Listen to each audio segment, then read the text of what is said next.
I never thought my wedding journey would turn into a battleground with my future mother-in-law. But here I am, Madison Walker, 31 years old, a successful real estate agent, and until recently, blissfully engaged to the love of my life, James Sullivan. It took me months to find the perfect dress, a beautiful vintage-inspired gown that I customized to honor my late grandmother. Every detail was meticulously chosen, from the delicate lace overlay to the subtle beading that caught the tam light just right. I remember Eleanor, James's mother, complimenting the dress when I showed her pictures, saying it was quaint in a way that should have been my first warning. Our relationship had been cordial, if a bit distant. She was always polite during family gatherings, and I made every effort to fit into the tight-knit Sullivan clan. James had suggested storing the dress at his parents' suburban home instead of our small apartment in the city where he might accidentally see it before the big day. "Mom has that huge spare closet," he'd said, "and she'll keep it safe." Safe? The irony of that word haunts me now. It was exactly 2 months before our wedding when I decided to check on the dress, thinking I might need a final fitting sooner than planned. I called Eleanor to let her know I was coming, but she didn't pick up. When I arrived, the house was unusually quiet. I made my way to the guest room closet where my dress was supposed to be hanging in its protective garment bag. My heart stopped when I slid the closet door open. The closet was filled with Ella Launer's seasonal decor, winter coats, and various storage boxes. But there was no garment bag, no wedding dress. My hands trembled as I searched through the hanging clothes, thinking maybe Eleanor had moved it. Nothing. The dress, my dream dress, was gone, and with it, the excitement I had been nurturing for my perfect day began to crumble into something cold and unsettling in the pit of my stomach. James and I had been dating for 4 years before he proposed on a snowy evening in Central Park, a perfect moment that felt like the culmination of our love story. We'd met at a charity auction where I was representing a luxury property, and he was attending with his family's investment firm. Our chemistry was instant despite our different backgrounds. I came from a middle-class family in a small town, worked my way through college, and built my real estate career from scratch. James grew up with wealth, private schools, and family connections. Still, we balanced each other out. I brought spontaneity to his structured world, and he offered stability to my sometimes chaotic life. Looking back, I should have paid more attention to the subtle warnings about Eleanor. There were comments about my career. Real estate is so accessible, isn't it? Though I always hoped James would end up with someone in a more established profession. Critiques of my modest family background came disguised as curiosity. "And what did you say your father did before he retired?" Followed by a thin-lipped smile when I mentioned his factory supervisor position. She'd rearrange dishes I'd prepared for family dinners, adding more garnish or salt, while saying, "The Sullivanses prefer a more refined flavor profile, dear." Each time, James would laugh it off. "That's just Mom being Mom. She's particular about everything." I accepted his explanations because I loved him and wanted his family to love me too. The wedding dress was special beyond its beauty. My grandmother had been my rock growing up, and she'd passed away just a year before James proposed. Her own 1950s wedding gown couldn't be altered to fit me, but I'd worked with a designer to create something that captured its essence, while adding modern elements that felt uniquely mine.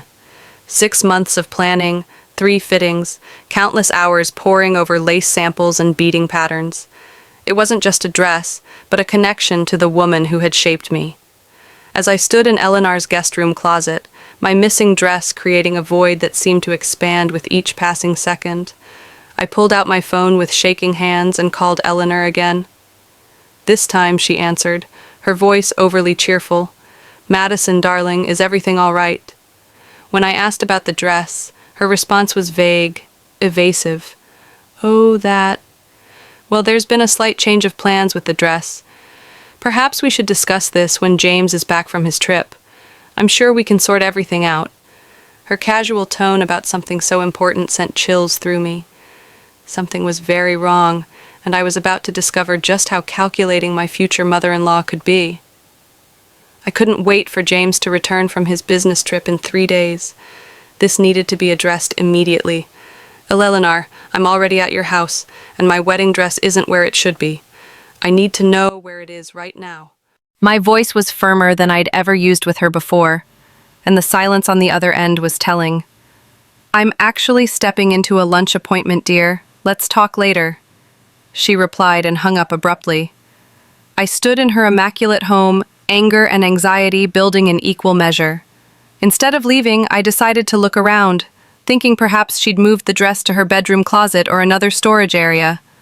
As I approached the study, I heard Ella Launer's voice. Apparently, her lunch appointment was a phone call she'd taken in another room.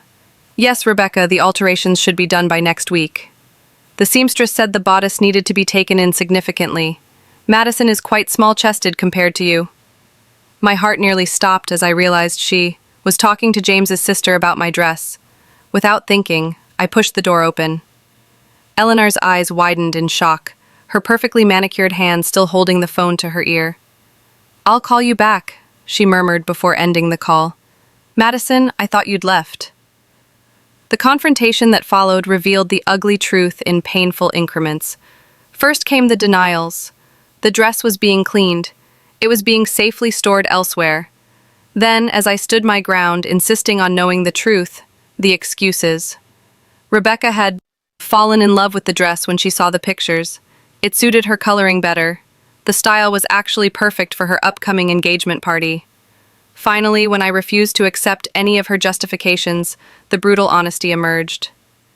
"Frankly, Madison, Rebecca will wear it better. She has the Sullivan family figure, the Sullivan bearing. The dress deserves to be worn by someone who will truly do it justice." I felt physically ill, my chest tight and throat constricting as if I might suffocate under the weight of this betrayal. That dress was custom-made for me.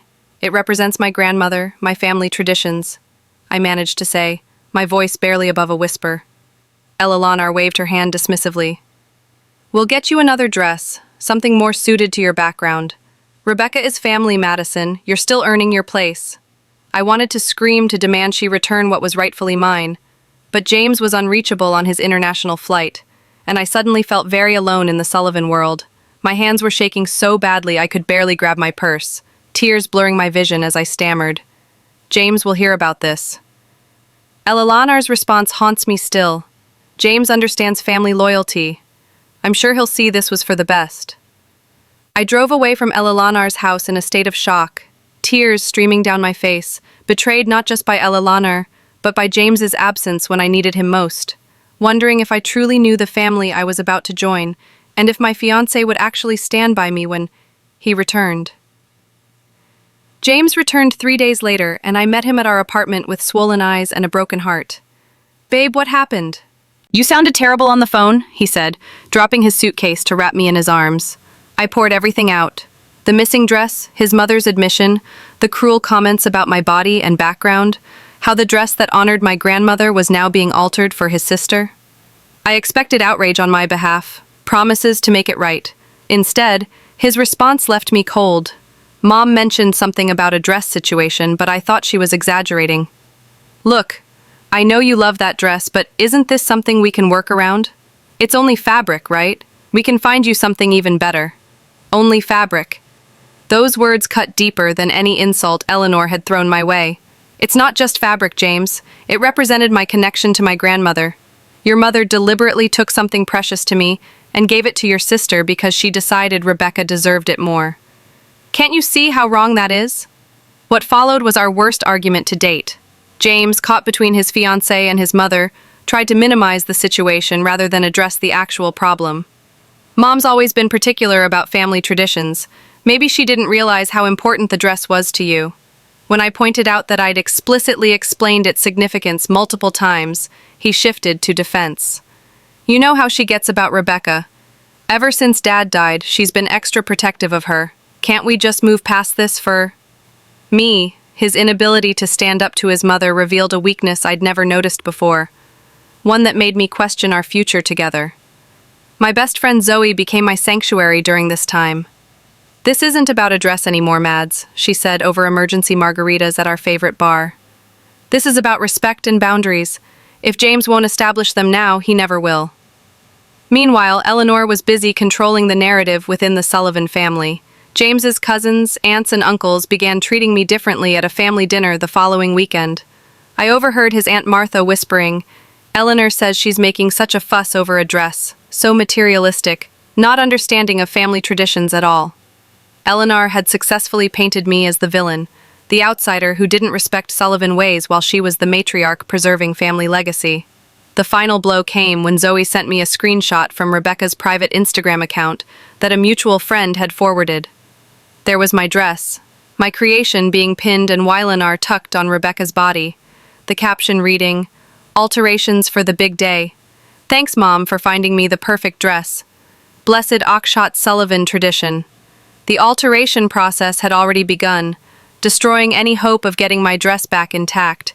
As I stared at the image of my dream being dismantled and reshaped for someone else, something inside me shifted. The hurt was still there, but now it was hardening into something else entirely. Determination. 3 weeks after discovering the theft of my dress, I reluctantly went dress shopping again, accompanied by Zoe, rather than any of the Sullivan women who had previously volunteered. The experience felt hollow. Each gown I tried on, a pale imitation of what I'd lost. "This one's beautiful on you, Mads," Zoe encouraged as I stood listlessly in front of a mirror, wearing a perfectly fine but emotionally empty white dress. The bridal boutique, Elysium Bridal, was one of the most exclusive in the city, but even their finest offerings couldn't reignite the joy I'd felt with my original dress. As I was about to change back into my clothes, deciding to continue the search another day, a familiar laugh cut through the ambient music of the store. Through the partially open fitting room curtain, I could see Eleanor and Rebecca entering the store, their arms linked in casual conspiracy. I quickly closed the Yao curtain, whispering to Zoe what was happening as my heart raced with anxiety and fresh anger. "Let's go before they see us," I pleaded. But before we could make our escape, they were escorted to a sitting area just outside my fitting room. The thin walls did nothing to muffle their conversation. The Hamilton estate confirmed they have June 17th available, Eleanor was saying, her voice brimming with satisfaction. "Your father proposed to me on those grounds. I know we've always said a Sullivan should be married there." Rebecca's excited response made my blood run cold. "It's perfect, Mom. I can't believe Madison wanted that tacky vineyard instead. Hamilton is the Sullivan family dream."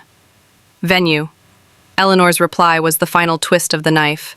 "Hamilton has always been for someone who truly carries the Sullivan legacy. You deserve it more than she ever could." I stood frozen in the fitting room, the overpriced dress suddenly suffocating me, as the truth crystallized. Eleanor had never intended to welcome me into her family. I was an intruder to be tolerated, not a daughter to be embraced. The dress hadn't been an isolated incident, but part of a larger pattern of ensuring I knew my place, always on the outside. As I changed back into my clothes with trembling hands, another piece of information registered. They hadn't actually booked Hamilton Estate yet. They were planning to, saving for it as some sort of family tradition. But it wasn't secured. A voice in my head that sounded suspiciously like my grandmother's whispered, "Sometimes you need to stop turning the other cheek and stand up for yourself, Maddie girl." In that moment, staring at my tear-stained face in the fitting room mirror, a decision crystallized. I would not be Eleanor Sullivan's doormat any longer. This wasn't just about a dress anymore. It was about whether I could spend the rest of my life being second best in my own family. As Zoe and I slipped out of the boutique unseen, a question hammered in my mind with each heartbeat. Did I even want to marry into the Sullivan family at all? The answer wasn't as straightforward as I once thought it would be, and for the first time, I allowed myself to truly consider what life married to James and eternally connected to Eleanor would actually mean. That evening, I poured my heart out to Zoe over a bottle of wine in my apartment, recounting every detail of what I'd overheard at the bridal shop. "It's like I'm in some twisted fairy tale where the evil queen is my future mother-in-law," I said, trying to laugh through tears. Zoe, always my voice of reason, didn't laugh. "Madison, this isn't about a dress or even a venue. This is about how you'll be treated for the rest of your life if you don't establish boundaries now." Her words echoed my own growing realization. The next day, I made 2 appointments. One with a therapist specializing in family dynamics and another with my office to take some personal days. Dr. Patel, my therapist, helped me process my feelings in those first sessions. You're experiencing not just grief over the dress, but grief for the relationship with your in-laws that you hope to have, she explained. Before we discuss actions, we need to be clear about what you want. That question haunted me for days. Did I want to cancel the wedding entirely? Despite everything, the answer was no. I loved James, flaws and all. His inability to stand up to his mother was frustrating, but I believed in the man he could be. Separate from Eleanor's influence, I didn't want to lose him, but I needed him to see the dynamic clearly and choose to change it. After a week of intense reflection, I decided to stop being reactive and start being strategic. If Eleanor Sullivan wanted to play chess with my life, she'd find I was no pawn. My first move was subtle. I reached out to a colleague who specialized in historic properties to casually inquire about Hamilton Estate. "Looking for a client, Mads?" he asked. "Something like that," I replied, trying to keep my voice neutral. What I learned surprised me. Hamilton Estate wasn't actually booked years in advance, as Eleanor had implied. With the right connections and deposit, it could be secured relatively quickly. I spent hours researching the property's significance to the Sullivan family, learning that Eleanor had her engagement photos taken there, that generations of Sullivans had celebrated milestone events on its grounds. It wasn't just a beautiful venue, it was a symbol of their perceived social status, their family legacy. As I dug deeper, an unexpected email arrived from my grandmother's estate lawyer. The small inheritance she'd left me, which I'd planned to receive in installments, could be accessed in full immediately, due to some paperwork resolution. It wasn't a fortune, but combined with my savings, it was enough. For what I was considering, I sat on my balcony that night, looking out at the city lights, weighing the decision before me. Would securing Hamilton Estate be petty revenge or a necessary stand? Was I becoming as manipulative as Eleanor? Then I remembered Rebecca wearing my dress, the one created to honor my grandmother's memory, and Eleanor's dismissive words, "You're still earning your place." No, this wasn't about revenge. This was about refusing to start my marriage from a position of weakness, about showing the Sullivan family that I wouldn't be pushed aside or diminished. The next morning, I made the call to Hamilton Estate to schedule a private appointment. A strange calm settling over me as I took the first step toward reclaiming my self-respect. The Hamilton Estate was even more impressive in person than in photos, a sprawling mansion with immaculate gardens and a breathtaking view of the surrounding countryside. As the venue director, Mrs. Harrington led me through the grand ballroom with its crystal chandeliers and floor-to-ceiling windows. I could understand why Eleanor considered it the pinnacle of wedding locations. "We typically book 18 months in advance, but we've had a cancellation for May through July this year," Mrs. Harrington explained, her tailored suit and crisp English accent adding to the estate's aura of exclusivity. Drawing on all my real estate negotiation skills, I maintained a professional demeanor despite my racing heart. "I understand the Sullivan family has expressed interest in your venue. They're actually my future in-laws," I said, watching her expression carefully.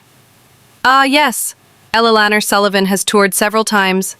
Lovely woman, very particular about details." Of course she was. I took a deep breath and continued. "I'd like to book the estate for June 17th, and I'm prepared to make a substantial deposit today to secure exclusive rights for a 3-month period surrounding that date." Mrs. Harrington's eyebrows raised slightly at the unusual request, but business was business. By the end of our 2-hour meeting, I had negotiated terms that would make any real estate agent proud. Exclusive booking rights for the estate from May through July, a non-refundable deposit that made my bank account wean with resolve, and absolute confidentiality regarding the arrangement. As I drove home, a strange mixture of emotions swirled within me. Guilt for the secrecy, anxiety about James's reaction, but predominantly a growing sense of empowerment that had been missing since the dress incident. Meanwhile, I channeled my wedding planning energy in new directions. I found an up-and-coming dress designer whose work I'd admired on Instagram, Luciana Torres, who promised to create a gown even more breathtaking than my first, working overtime to meet my shortened timeline. "When you told me what happened, I knew I had to help," Luciana said during our first consultation. "No bride should have her dream stolen." James had noticed my emotional distance in the weeks following the dress incident, but attributed it to lingering hurt rather than active planning. He made sweet but insufficient gestures to make amends, bringing home my favorite desserts, suggesting weekend getaways, even offering to help me look for a new dress. During a rare quiet dinner at home, I finally addressed the elephant in the room. "James, we need to talk about your mother's behavior and what it means for our future," I said, setting down my fork and meeting his eyes directly. "It's not just about the dress anymore. It's about respect, boundaries, and what kind of family we want to build together." For the first time, I detailed the pattern of subtle put-downs, the constant comparison to Rebecca, the comments about my background and appearance that he'd never seemed to notice. "I love you, James, but I can't spend my life being treated as less than by your mother, and I can't be with someone who won't stand with me when it matters." It was the most honest conversation we'd ever had, raw and uncomfortable, but necessary. To his credit, James listened, really listened without jumping to his mother's defense. I knew Mom could be difficult, but I never realized how calculated it was, he admitted, running his hands through his hair in distress. "I always thought you were just being sensitive about some of her comments." "I'm so sorry, Mads." He agreed to attend pre-marriage counseling, a step he'd previously dismissed as unnecessary, and promised to speak with Eleanor about respecting boundaries.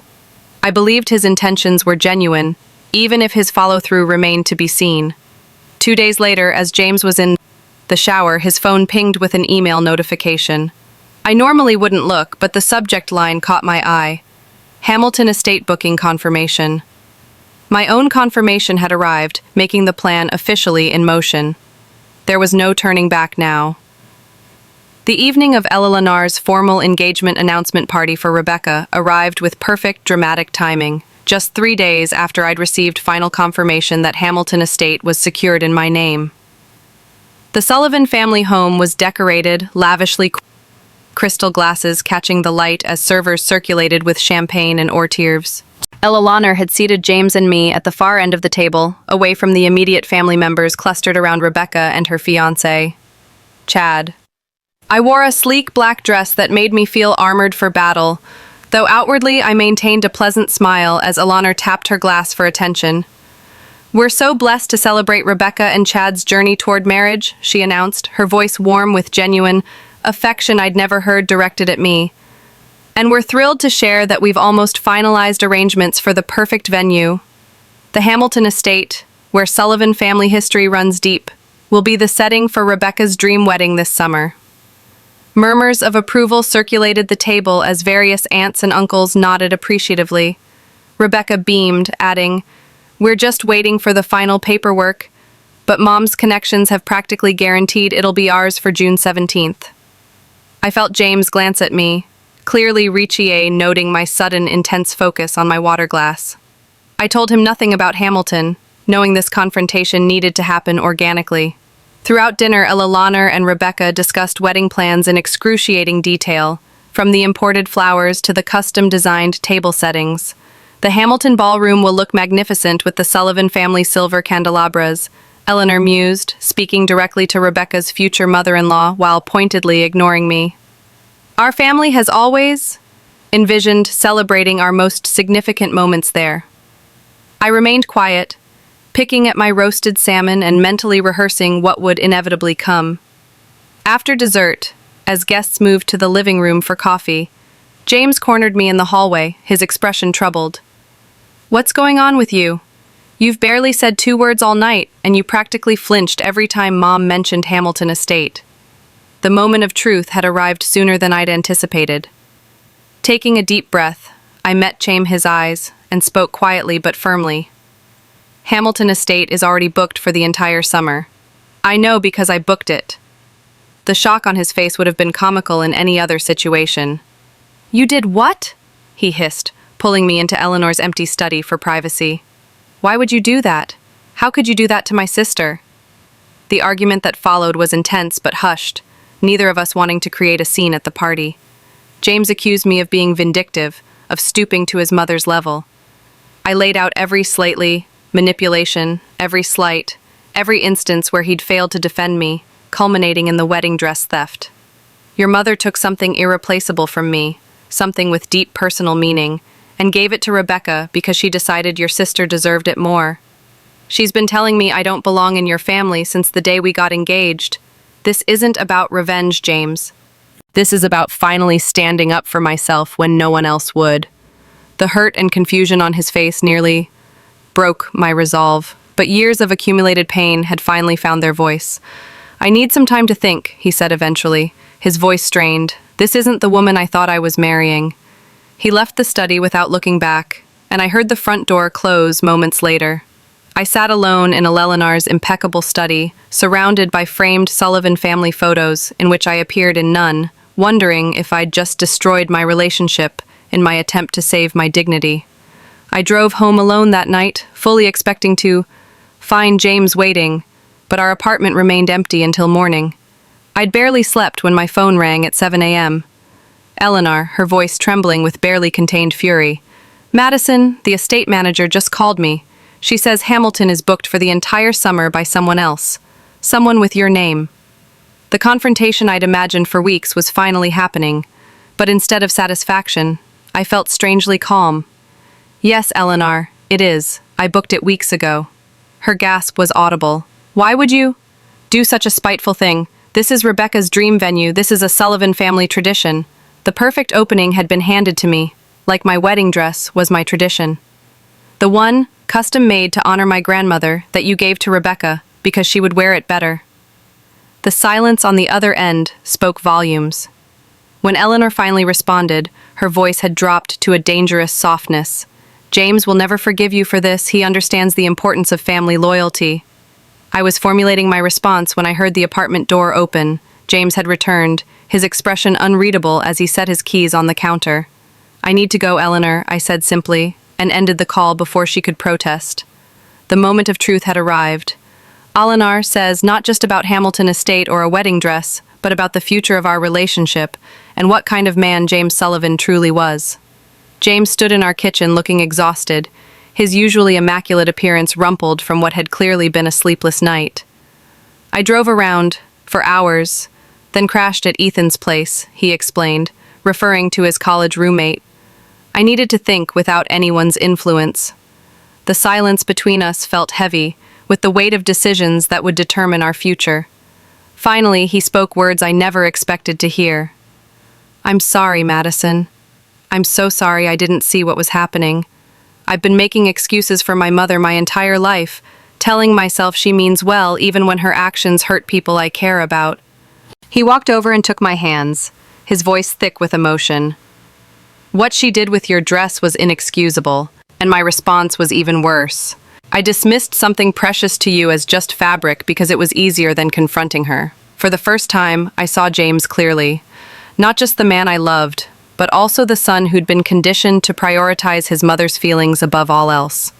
I talked with Ethan all night. He continued. He pointed out things I've been blind to for years. How Mom treats you versus Rebecca. How she's sabotaged every relationship I've had that she didn't personally approve. I don't want to lose you, Mads, and I don't want to be the kind of husband who doesn't protect his wife. His words were healing a wound I hadn't realized was still bleeding. The following week was transformative. We attended our first counseling session with Dr. Patel, focusing specifically on establishing healthy family boundaries. James finally confronted Eleanor about the dress, demanding its return despite knowing it was too late. The alterations had rendered it unrecognizable, transformed to fit Rebecca's significantly different proportions and style preferences. When Eleanor tried to minimize her actions, James stood firm. What you did was theft, Mom. You took something that didn't belong to you, something with deep sentimental value, and gave it away without permission. I can't allow you to treat Madison this way anymore. Eleanor's shocked expression would have been satisfying if the situation weren't so painful. James and I made a decision that felt both perfect and empowering. We would hold a small, intimate ceremony at Hamilton Estate before Rebecca's planned date, with just our closest friends and my family in attendance. The estate is yours legally for those months, James acknowledged, but I don't want our wedding to be about getting back at my mother. I want it to be about us, starting our life together on our terms. His growth in those weeks was remarkable. A man emerging from his mother's shadow to stand as my partner in Albar the truest sense. Eleanor, realizing she couldn't change the Hamilton situation, attempted reconciliation in her own limited way. She invited me to lunch at her country club, where she offered what passed for an apology in Eleanor speak. Perhaps I acted hastily with the dress situation. I've ordered a selection of designer gowns for you to consider instead. When I politely declined, explaining I'd already commissioned a new dress, she pressed on. About Hamilton Estate. Surely we can reach some compromise. Rebecca has her heart set on a June wedding there. I met her gaze steadily, newfound confidence flowing through me.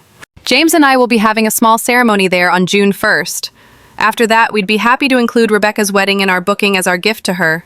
Eleanor's expression cycled through shock, calculation, and finally, reluctant acceptance. She recognized the shift in power dynamics but couldn't resist one parting shot. I suppose I underestimated you, Madison. You're more Sullivan than I thought. I smiled genuinely for the first time in her presence. No, Eleanor, I'm 100% Madison Walker, and it's time everyone remembered that. Our ceremony at Hamilton Estate was everything I dreamed of, but not in the way I'd originally imagined. 15 guests instead of 200. Luciana's stunning creation, a sleek, modern gown that honored my style rather than trying to recreate the past. My father walking me down the aisle to where James waited, his eyes filled with tears and pride. Zoe as my only bridesmaid, holding a bouquet that included my grandmother's favorite flowers. We exchanged vows under the estate's ancient oak tree, promising not just love and fidelity, but partnership and mutual respect. Eleanor attended, maintaining a dignified silence throughout the ceremony. Her gift to us, a set of silver candlesticks that had belonged to James's grandfather, a small but significant acknowledgement of my place in the family. After our honeymoon, we formally transferred the remaining Hamilton Estate dates to Rebecca, but with clear written terms, establishing that it was our gift to her, not Eleanor's arrangement. It was petty, perhaps, but necessary. A tangible reminder that our marriage would begin with boundaries firmly in place. The look on Rebecca's face when she realized I held the power to grant or deny her dream venue was quickly replaced by genuine gratitude when she understood we weren't going to stand in her way. "Thank you," she said simply, and for the first time I felt something approaching sisterly connection between us. The dress situation remained a painful memory, but I'd found something more valuable than fabric and lace, my voice, my boundaries, and a husband who finally understood how to honor both. 1 year has passed since our wedding day at Hamilton Estate, and I'm sitting on our apartment balcony, watching the sunset paint the city in gold and pink hues, reflecting on how much has changed. The woman I was before the wedding dress incident feels like a different person sometimes. Someone who constantly sought approval, who swallowed hurt feelings to keep peace, who believed loving someone meant accepting mistreatment from their family. Today's Madison Walker Sullivan stands much taller with boundaries, clear as the horizon line stretching before me. My relationship with James has deepened in ways I couldn't have imagined during those painful months of conflict. The pre-marriage counseling we started during the crisis has become a regular practice for us, a monthly tune-up to ensure we're communicating effectively and supporting each other's growth. James has blossomed away from his mother's manipulative influence, discovering his own values and voice. I never realized how much of my life was lived trying to avoid disappointing her, he confessed recently. It's exhausting to live that way, and I'm sorry I expected you to do the same. Eleanor remains Eleanor, a woman unlikely to change fundamentally at her age, but our dynamic has shifted dramatically. After witnessing James's transformation and realizing I couldn't be intimidated or controlled, she's developed a reluctant respect for me. She still makes occasional comments about my clothing choices or career decisions, but they lack the barbed edges that once drew blood. I've learned to respond with pleasant firmness.